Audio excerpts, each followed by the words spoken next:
ભારતનું લોકતંત્ર સમૃદ્ધિ તરફ આગળ વધી રહ્યું છે, ત્યારે સ્વતંત્ર ભારતના મતદાર એવા નાગરિકો લોકતંત્ર પ્રત્યેની પોતાની જવાબદારી પ્રામાણિકપણે નિભાવે. ગાંધીનગર ખાતે યોજાયેલા 14મા રાષ્ટ્રીય મતદાતા દિવસના રાજ્યકક્ષાના કાર્યક્રમમાં સંબોધન કરતા રાજ્યપાલ શ્રી આચાર્ય દેવવ્રતજીએ જણાવ્યું હતું કે દેશના સર્વાંગી વિકાસ અને લોકતંત્રની સમૃદ્ધિ માટે મતદાનમાં ભાગ લેવો એ પ્રત્યેક નાગરિકની નૈતિક ફરજ છે. ફકરો. રાજ્યપાલશ્રીએ જણાવ્યું હતું કે જે દેશના મતદાતા વિવેકશીલ અને સમજદાર હોય તે રાષ્ટ્રનો સર્વાંગી વિકાસ થાય છે. રાજ્યપાલશ્રીએ લોકશાહી દેશમાં મતની તાકાત સર્વોપરી હોવાનું પણ જણાવ્યું હતું. આ પ્રસંગે રાજ્યપાલશ્રીએ ચૂંટણી પ્રક્રિયામાં શ્રેષ્ઠ યોગદાન આપવા બદલ સન્માનિત થનારા અધિકારી કર્મચારીઓ તેમજ યુથ વોટર ફેસ્ટિવલ 2023માં વિવિધ સ્પર્ધાઓમાં વિજેતાઓને અભિનંદન પાઠવ્યા હતા. ફકરો.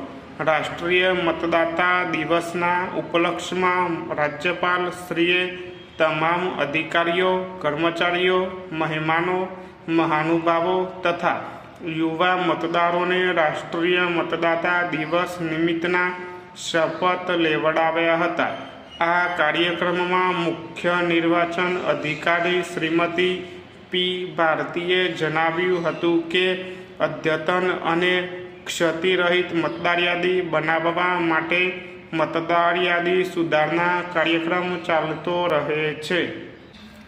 આ પ્રક્રિયા સાથે જોડાયેલા BLOથી લઈ જિલ્લા ચૂંટણી અધિકારીશ્રીઓને તેમના અથાગ પરિશ્રમ માટે અભિનંદન આપું છું. ફકરો. રાષ્ટ્રીય મતદાતા દિવસની ઉજવણી નિમિત્તે ભારતના ચૂંટણી પંચના મુખ્ય ચૂંટણી કમિશનર શ્રી રાજીવ કુમારનો વિડીયો સંદેશ પ્રસારિત કરવામાં આવ્યો હતો. પૂર્વ ચૂંટણી કમિશનર શ્રી A.K. જોશીની વિશેષ ઉપસ્થિતિમાં યોજાયેલા રાષ્ટ્રીય મતદાતા દિવસની ઉજવણીમાં મહિલા અને બાળ કલ્યાણ વિભાગના સચિવ શ્રી K. નિરાલા, કલેક્ટર શ્રી હિતેશ કોયા, સંયુક્ત મુખ્ય નિર્વાચન અધિકારી શ્રી A.B. પટેલ તથા શ્રી પંકજ પંચાલ સહિત અધિકારીશ્રીઓ, કર્મચારીઓ તથા મોટી સંખ્યામાં યુવા મતદારો ઉપસ્થિત રહ્યા હતા. ફકરો. ગુજરાતમાં કાયદો અને વ્યવસ્થાને જાળવવામાં પોલીસ વિભાગની મહત્વની ભૂમિકા છે, ત્યારે તેમને પણ સુવિધાયુક્ત આવાસ મળે તેવો પ્રયાસ રાજ્ય સરકાર કરી રહી છે. તાજેતરમાં સાપુતારામાં ₹377.76 લાખના ખર્ચે તૈયાર કરાયેલા નવનિર્મિત પોલીસ આવાસનું લોકાર્પણ ગૃહ રાજ્યમંત્રી શ્રી હર્ષભાઈ સંઘવીએ કર્યું હતું.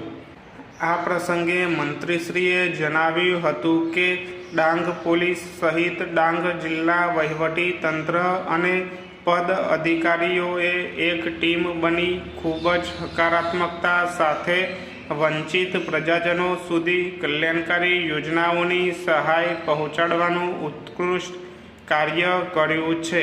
મંત્રીશ્રીએ જિલ્લાના તમામ પોલીસ આવાસો વચ્ચે સ્વચ્છતા બાબતે તંદુરસ્ત સ્પર્ધા યોજવાની અપીલ કરી હતી.